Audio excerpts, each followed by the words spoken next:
अरिहंत सिद्ध समरु सदा आचार जव वजाय साधु सकल के चरण को वंदु शीश नमाय। शासन नायक सुमरे भगवंत वीर जिन अलिय विघन दूरा हरे आपे परमानंद आपे परमानंद। सभी को सादर जय जिनेन्द्र।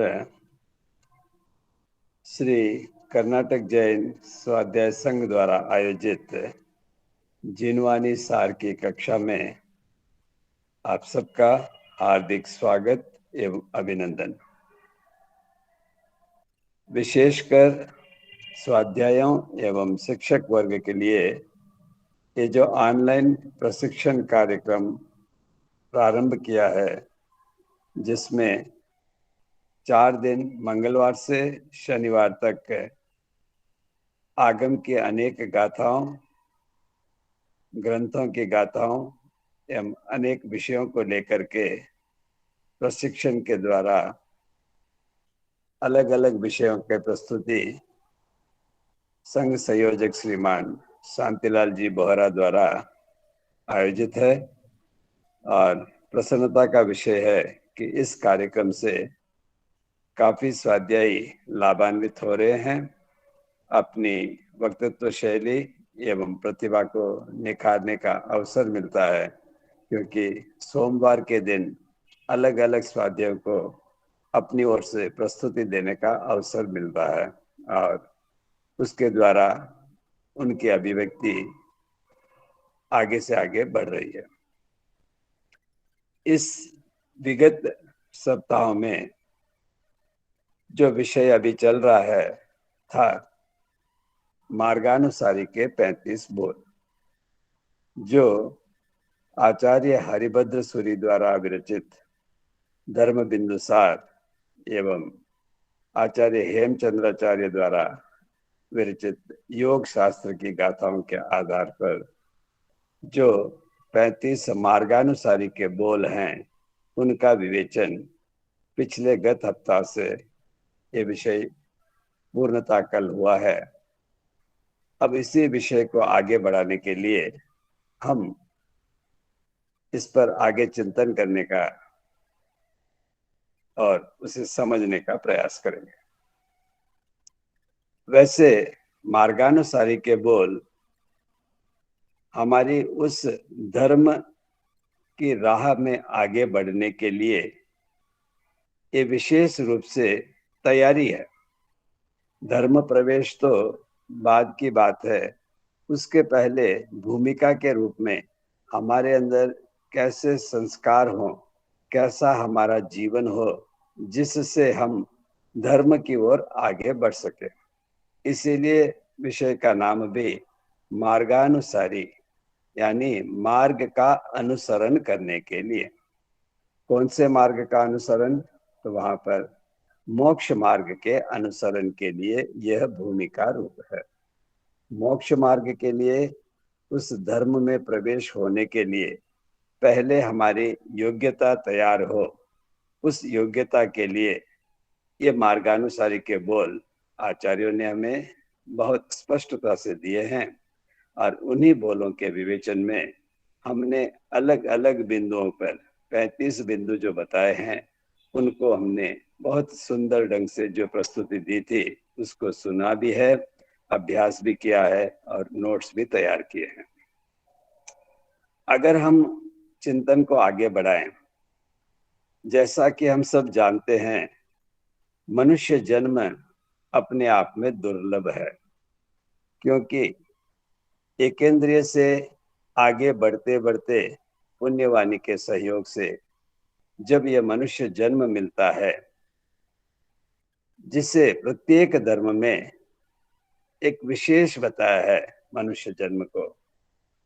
मनुष्य जन्म मिलना तो दुर्लभ है ही, लेकिन प्रभु ने बताया कि मनुष्य जन्म के साथ साथ मनुष्यत्व यानी मानवता, ये जो प्राप्त होना है ये अति दुर्लभ है। क्योंकि मनुष्य जन्म मिला, मनुष्य जन्म यानी जन सामान्य में हम भी एक हो गए।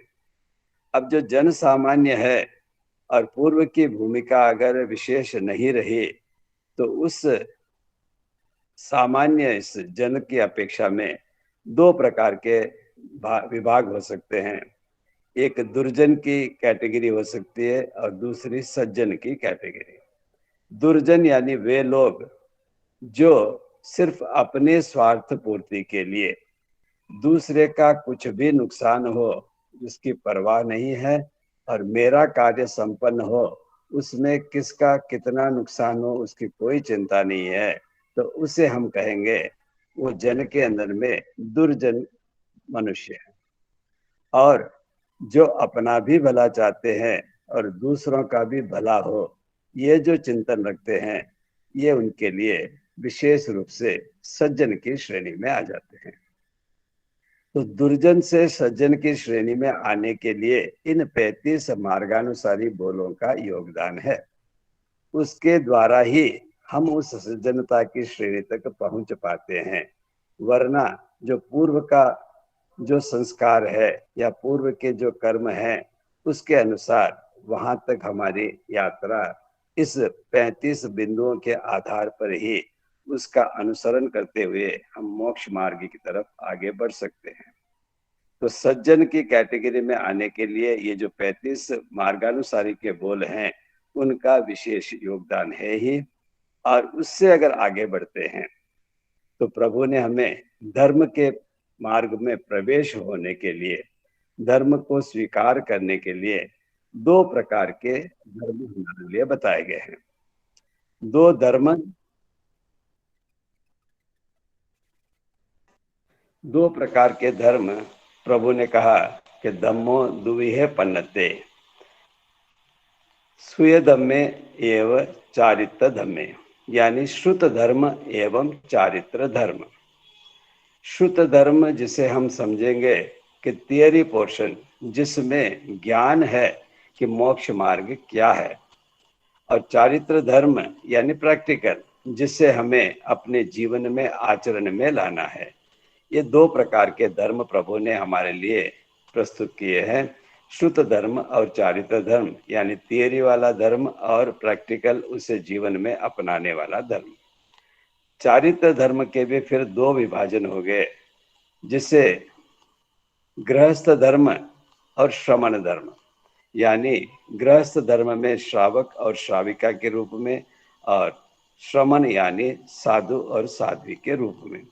ये धर्म संघ के पाए हैं, इनके द्वारा ही धर्म के आगे बढ़ोतरी होने वाली है। जो पूर्ण रूप से उसमें आगे बढ़ सकते हैं, जिनकी क्षमता है, वे पूर्ण रूप से विरक्त होकर के संसार के अपने आप में विरक्ति पा करके उस संयम के मार्ग को अपना करके एकमात्र आत्मा के पुरुषार्थ में जो आगे बढ़ जाते हैं, वे श्रमण धर्म के रूप में प्रस्तुत हो जाते हैं। और जिनकी क्षमता अभी उतनी नहीं है कि वो उस पूर्णता के साथ में उन व्रतों को स्वीकार कर सके, मानते तो हैं, श्रद्धा तो है कि यही हमारे लिए श्रेयस्कर है, लेकिन अभी उतनी तैयारी जब नहीं होती है तो उस तैयारी के बिना जितने अंशों में वह अपने सामर्थ्य को जुटा पाते हैं, उस सामर्थ्य के अनुसार में देश विरत होने का प्रयास में आगे बढ़ पाते हैं। यानी दोनों ही जगह पर विरति होना आवश्यक हो गया। जब तक इस विरति का योगदान नहीं होगा तब तक धर्म के मार्ग में हमारा प्रवेश नहीं हो सकता है।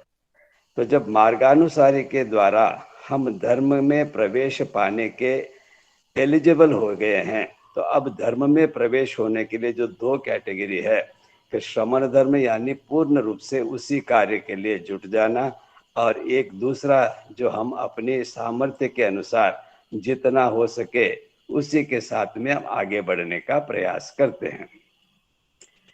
ये जो श्रमण धर्म के बाद में अभी हमारी तैयारी नहीं होने के कारण से जो गृहस्थ धर्म यानी जिसे हम महाव्रत और अनुव्रत की श्रेणी के अनुसार जानते हैं। महाव्रत यानी व्रत तो 5 ही हैं जो पूर्ण रूप से संपन्न होते हैं, यानी 3 करण 3 योग से, जो किसी भी प्रकार के हिंसा आदि कार्य को ना खुद करते हैं, ना करवाते हैं, ना अनुमोदन करते हैं, मन से, वचन से और काय से।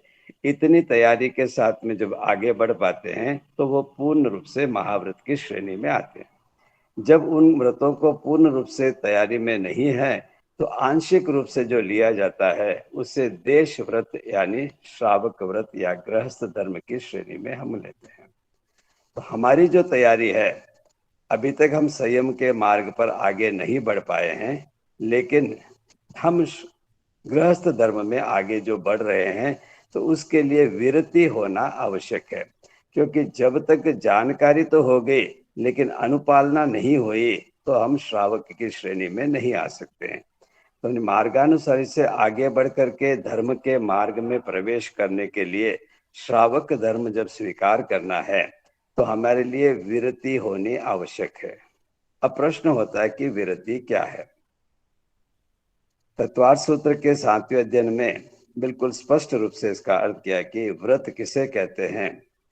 वहां स्पष्टता से पांचों को लेकर के कहा, हिंसा रत स्तेया ब्रह्म परिग्रहेभ्यो विरतिर व्रतम। हिंसा, झूठ, चोरी, अब्रह्म और परिग्रह, इनसे विरत होना ही व्रत है।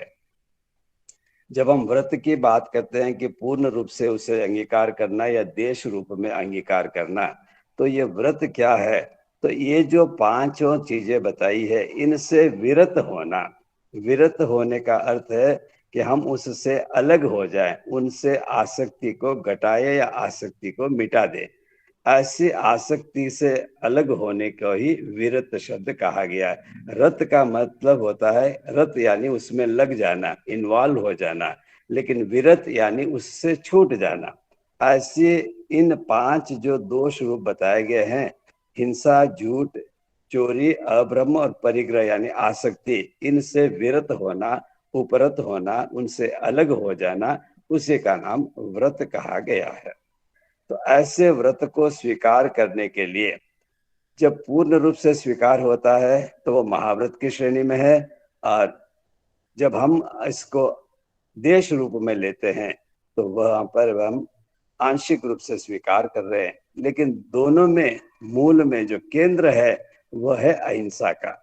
मतलब सारे व्रत उस अहिंसा की परिपालना के लिए ही है। बाकी जितने भी उसके लिए व्रत नियम पचखान आदि हैं वो सब किसे पुष्ट कर रहे हैं, उस अहिंसा व्रत को पुष्ट करने के लिए है। तो अहिंसा ही हमारा केंद्र में रहा हुआ है। अहिंसा की पुष्टि के लिए ही बाकी के व्रत भी हैं। और जब संयम जीवन अंगीकार किया जाता है तो इन 5 महारतों को आगे बढ़ाने में, उसके सुरक्षा के लिए, उसके संवर्धन के लिए 5 समिति और 3 गुप्ति भी बताई गई है। लेकिन हमारे लिए जब इस प्रकार की जो तैयारी है उस अनुव्रत के रूप में जब स्वीकार करते हैं, इन अनुव्रतों को जिसे हम नॉर्मली 12 व्रत कहते हैं, इसका 3 ग्रुप में विभाजन हुआ है। और ये पाठ हम प्रतिक्रमण के पाठ में जो लघु प्रतिक्रमण है, जिसे हम इच्छामि ठामी का पाठ कहते हैं, वहां पर बिल्कुल स्पष्टता से आ रहा है कि पंचनः मनुवयानम, तिन्नम गुणुवयानम, चौवनम सिखावयानम। 12 प्रकार का जो धर्म है उसकी 3 कैटेगरी, 3 ग्रुप वहां पर बता दिया कि पंचनः मनुवयानम 5 अनुव्रत रूप, तिन्नम गुणुवयानम 3 गुणव्रत रूप, और चौवनम सिखावयानम 4 शिक्षा व्रत के रूप में है। तो जो ये 5 अनुव्रत के रूप में हम स्वीकार कर रहे हैं, उस अनुव्रतों के साथ साथ में गुण व्रत भी हैं और शिक्षा व्रत भी हैं। ये जो क्रम है 12 व्रतों का, नॉर्मली जिस पैटर्न से हम समझ रहे हैं और एक याद भी कर रहे हैं कि पहला अहिंसा से लेकर के 12वां अतिथि समविभाग व्रत, ये जो क्रम है उसी क्रम को ही हम आगे से आगे बढ़ते हुए 12 व्रतों का परिचय भी लेते हैं। मैं विशेष करके अब जो पूर्वानुपूर्वी से न होकर के पश्चानुपूर्वी के जो 12 व्रत है अतिथि समविभाग, उससे आगे बढ़ते हुए हम अहिंसा व्रत तक कैसे पहुंच सके, ये विषय हमारा चिंतन करने के लिए, ये हमने इस बात को समझने के लिए प्रयास हमारा आगे रहेगा। जब गुण व्रत की बात करते हैं, शिक्षा व्रत की बात करते हैं और अनुव्रत की बात करते हैं, सबसे पहले अगर ध्यान देंगे, हमारे अंदर अगर गुण प्रविष्ट होने हैं तो उसके लिए शिक्षा की आवश्यकता है। शिक्षा यानी अभ्यास, जितना हम अभ्यास करेंगे उतनी उतनी शिक्षाओं के माध्यम से हमारे अंदर में गुण की वृद्धि होने लगेगी।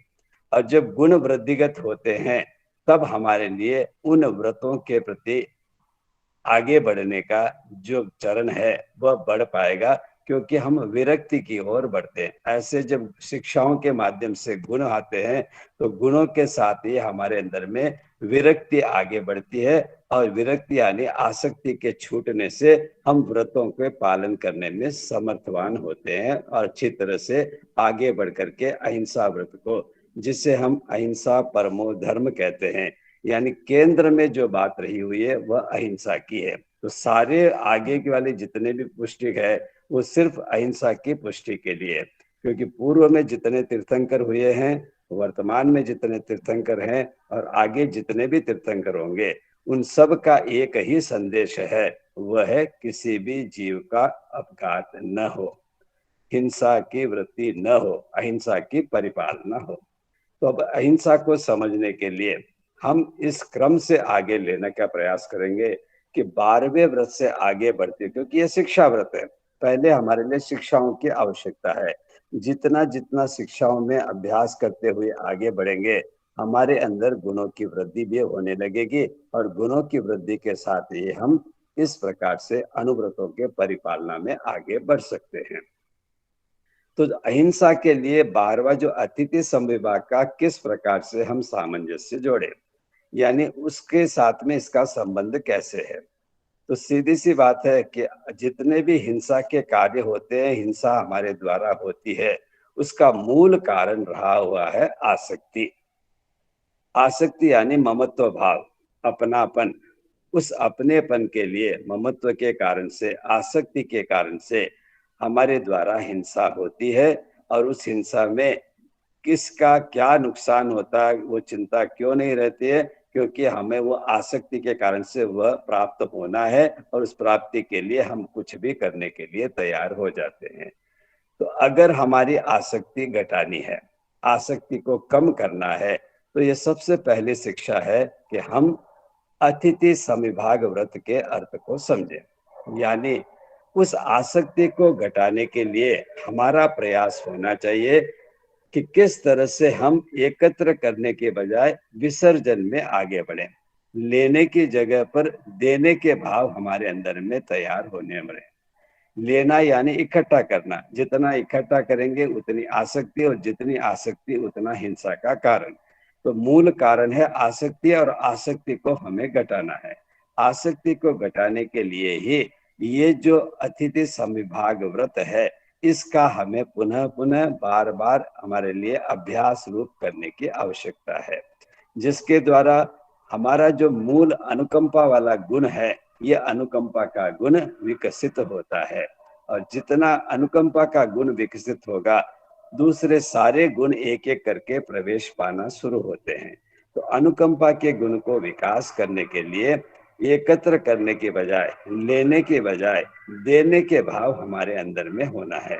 और देने के भाव तो कब आएंगे, जब किसी भी जीव के प्रति हमारे अंदर में अनुकंपा के भाव होंगे। यानी उसको दे करके, किसी का भी कष्ट देख करके हम कष्ट को मिटाने का जो प्रयास करते हैं, उसके दुख को दूर करने का जो प्रयास होता है, उस अनुकंपा के कारण से हमारे पास जो है उसका विसर्जन करते हुए, उसको बढ़ाते, उसको देते हुए हम उसको आसक्ति घटाने का प्रयास में करेंगे। यानी जब देने के भाव होते हैं तो उस वस्तु के प्रति, उस के प्रति, संपन्नता के प्रति हमारी आसक्ति घटती है, और घटने के कारण ये आसक्ति का ढीला होना वहां से शुरू होता है क्रम।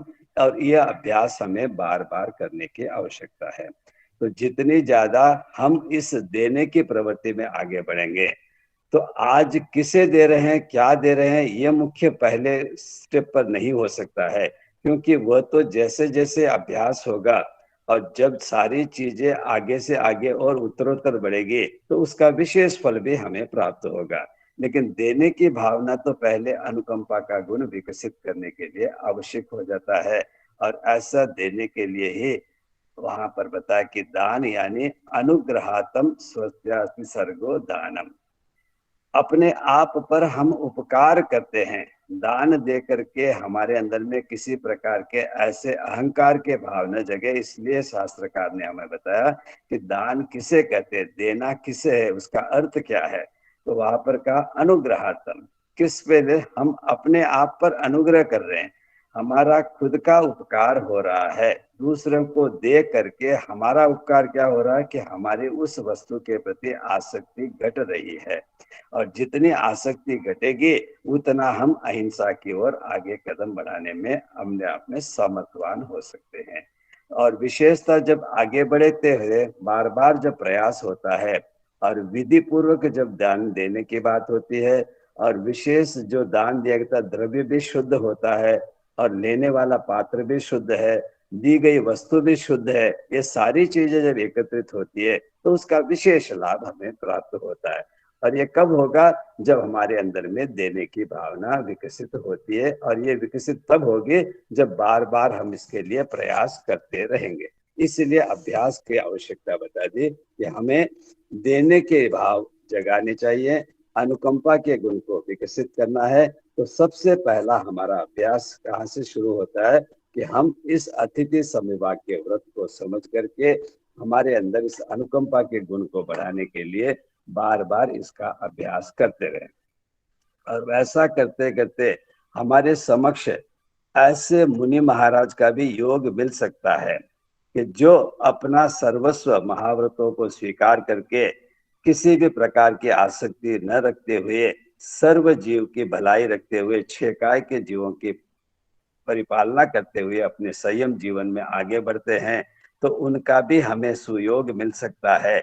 और उनको निर्दोष आहार आदि दे करके हम अपने इस गुण का और विकास कर सकते हैं और उसका पूर्ण फल भी हमें आगे से आगे प्राप्त हो सकता है। और जिस तरह से उनके परिचय में आते हैं और जितना उनके साथ में उनके जीवन को देखते हैं, तो हमारे अंदर जो भ्रांति लगी हुई है कि हमें बिना पैसे के काम नहीं चलता है, घर गाड़ी बंगला आदि नहीं हो, परिवार आदि नहीं हो, और इतना जो उसका ममत्व है, उसके बिना अगर हम जीवन तो जी ही नहीं सकते हैं। तो स्पष्ट उदाहरण हमारे समक्ष जब ऐसे संयति मुनिराजों का हमारे साथ जब संपर्क होता है, ऐसे देने की भावना बढ़ते बढ़ते उनके साथ में भी जब संपर्क में आते हैं, उनके जीवन को देखते हैं, तब हमें लगता है कि हमने ये भ्रम पाल रखा है कि बिना पैसे के, बिना परिवार के, बिना पद प्रतिष्ठा के हमारा जीवन नहीं चल सकता है। लेकिन हमसे भी ज्यादा सुखमय जीवन वो जी रहे हैं, हमारे समक्ष उदाहरण के रूप में है। और उनका जीवन भी बहुत ही संतुष्ट और समता में जीवन उनका अपने आप में आगे बढ़ रहा है।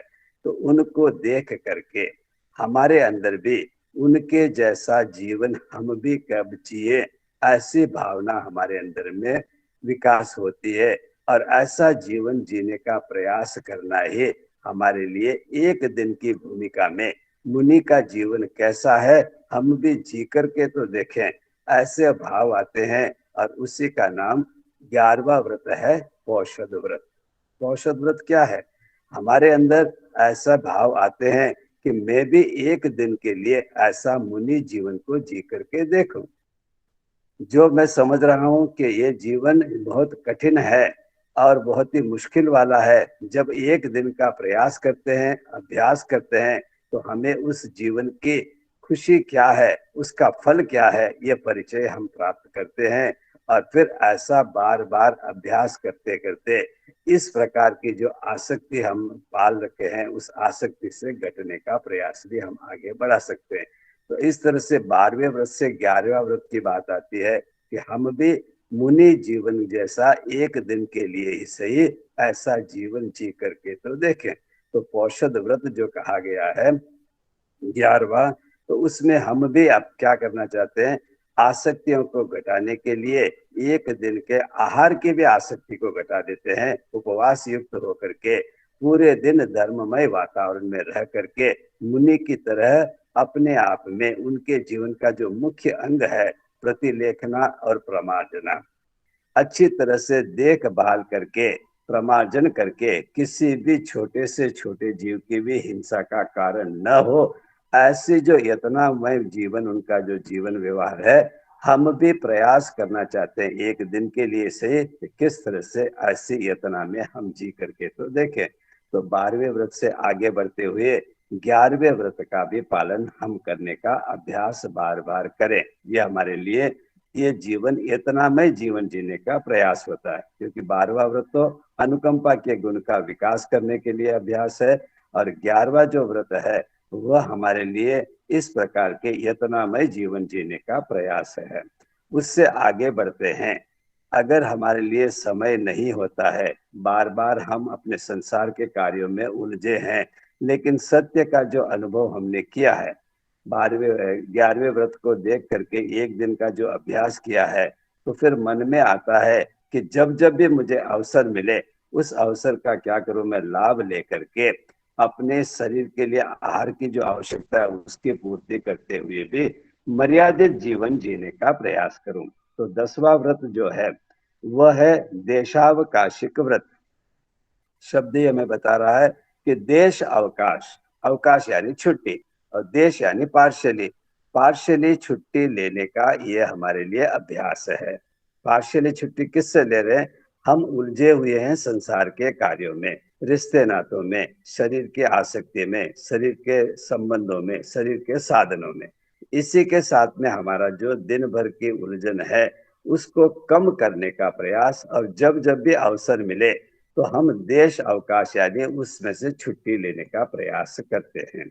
तो इस तरह से 12वें व्रत से हम आगे बढ़ते हुए 11वें व्रत में प्रतिपूर्ण पौषध की बात, और फिर आगे बढ़ते हुए देश अवकाश यानी जब भी अवसर मिले हम ऐसा अभ्यास करना चाहते हैं कि हम भी मर्यादा में रहते हुए मर्यादामय जीवन का अभ्यास करें, यानी क्षेत्र की मर्यादा करना चाहते हैं।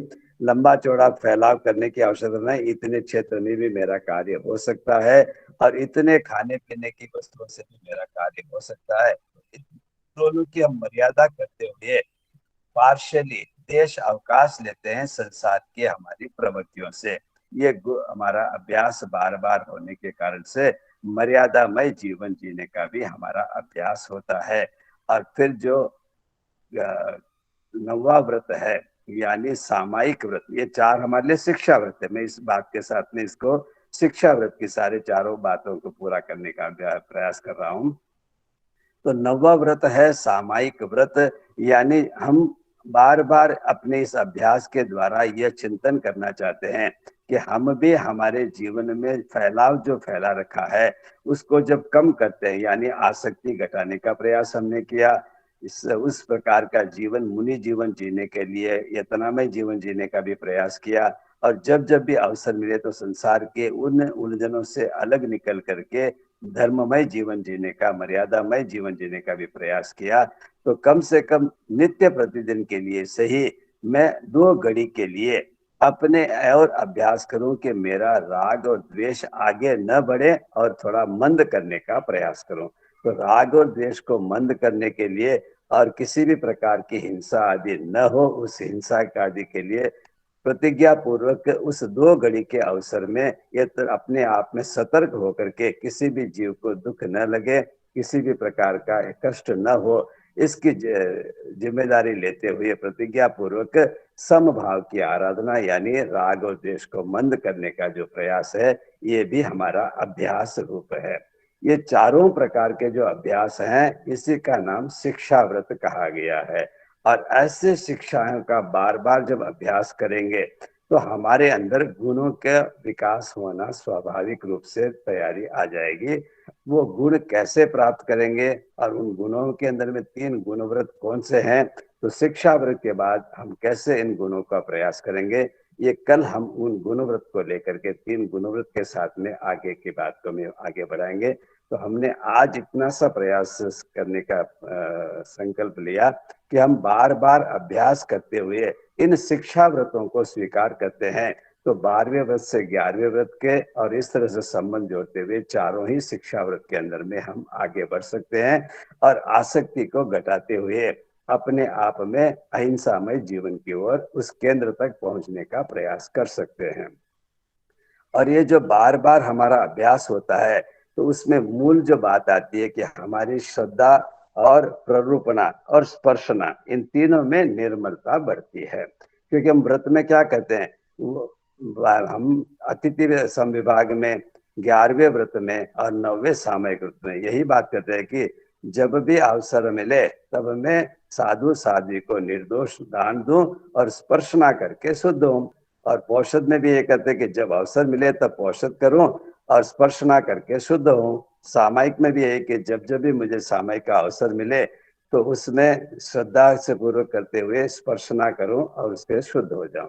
तो स्पर्शना यानी हमारे जीवन में वह चीज झलकने लगे, ऐसा हमारा प्रयास हो। इसके लिए किसी प्रकार की कंडीशन नहीं, जब भी अवसर मिलता है हम उसके लिए अभ्यास करते रहें और इस अभ्यास के द्वारा शिक्षाओं को प्राप्त करें और उन शिक्षाओं के माध्यम से आगे बढ़ने का प्रयास करेंगे तो गुण हमारे विकसित होने लगे। तो कल की कक्षा में हम ये जो 3 गुण व्रत हैं, हमारे अंदर गुण कैसे प्रवेश होते हैं इन शिक्षाओं के माध्यम से, उसकी ओर आगे बढ़ने का प्रयास करेंगे। इसी बात के साथ में मैं अपने शब्दों को विराम देता हूँ। जय जिनेन्द्र।